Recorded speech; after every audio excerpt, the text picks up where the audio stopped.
Chapter 3. Molly and Delphi looked at one another, then swam a little way away from the bad-tempered sea urchin. A sea urchin's spines aren't poisonous, but they are painful and difficult to get out, Delphi said to Molly with a sigh, and it means what it says too. I'm sure. Well, we will just have to think of a way we can persuade it to move, Molly said, racking her brains for an idea, and before the doubt, your conch is here too. Then the sea urchin's words came back to her. Lovely and smooth, it had caught the shell, so maybe if they could find something else that was lovely and smooth, they might be able to talk the sea urchin into sopping. Molly whispered her idea to Delphi, who clapped her hands. Yes, that might just work, she said. Come on, let's see what the old grouch thinks. The two mermaids swam back to the sea urchin, which woggled its spines threateningly when it sensed them approaching. Now what? It asked sharply. I was just wondering, Molly said in her politest voice. Have you felt about swapping that old shell for something even better? Something sparkly, perhaps, Delphi said coaxingly. Your spines would look really good then, wouldn't they? The sea urchin hesitated. What sort of sparkly thing? It asked in a gruff voice. Treasure, Delphi told it. I found some lovely pieces earlier, smooth, shiny silver plates, some golden goblets you could make a cave out of. What do you think? There was an agonizing pause while the sea urchin considered this. Then it spoke. Very well, then it said. But no tricky mind. No trickery, Molly promised solemnly. Come on, Delphi, let's go on a treasure hunt. The two mermaids swam away to please that the sea urchin was being more reasonable.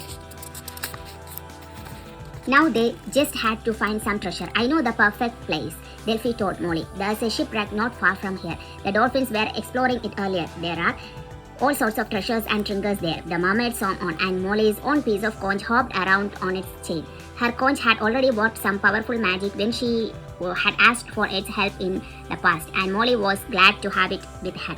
The sea was still very hard to swim through. The current was stronger than ever, and Molly felt herself buffeted backwards by it, despite her muscular trail. It's another storm, Delphi said anxiously, gazing up above them. I can hear the rain from all the way down here. What's that? Molly asked, seeing a huge dark object in the distance. Is it some kind of ship? Delphi peered through the raging current.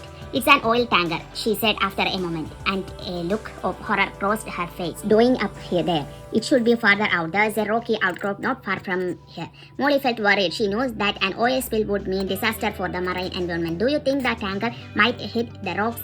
Yes, if we can't get it back on course, Delphi replied, her mouth in a tense line. Oh, we must get my conch quickly. Then I will be able to kill the storm and guide the tanker back where it should be. Come on, Molly said. Let's grab some treasure for the sea urchin fast. She and Delphi swam as hard as they could until they reached the shipwreck. The boat was wooden and very old, and they lay at an angle, battered and broken on the seabed, with fish swimming in and out of the holes in its sides. There were still the remains of a mast and crossbeam standing, and even some of the old rigging floating from the beams. Delphi dived through a gap in the ship's wrecked hull, and Molly followed her, taking care to avoid the jar. The main part of the ship, it was airy and still. Molly couldn't help thinking about all the people who had been on board when the ship had gone down. Now the wreck was home to starfish and sea animals.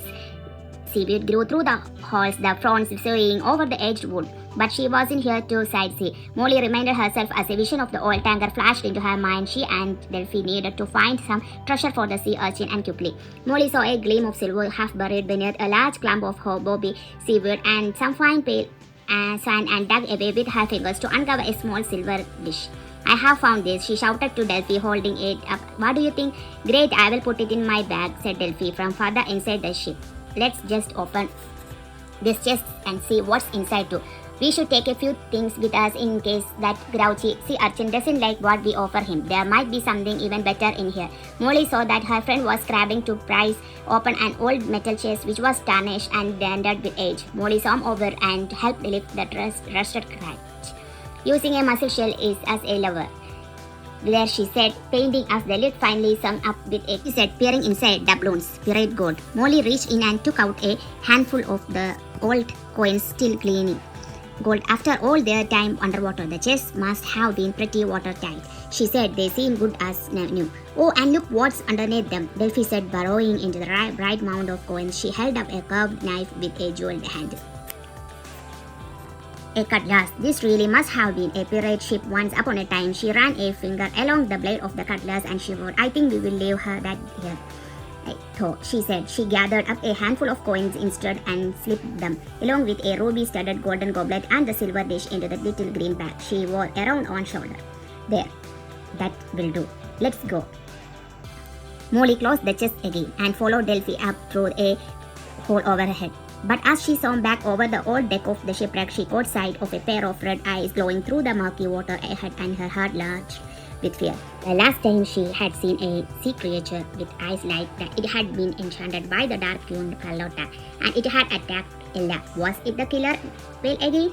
Come back to Molly and Delphi this time. Delphi, Molly hissed, her voice coming out shaky and frightened. Delphi, look, I think the dark-hued killer whale is coming for us. Delphi flicked her head round to see, and a look of terror crossed her face. That's no killer whale, she said. It's a shark, Molly. A great white shark. That is the end of chapter 3.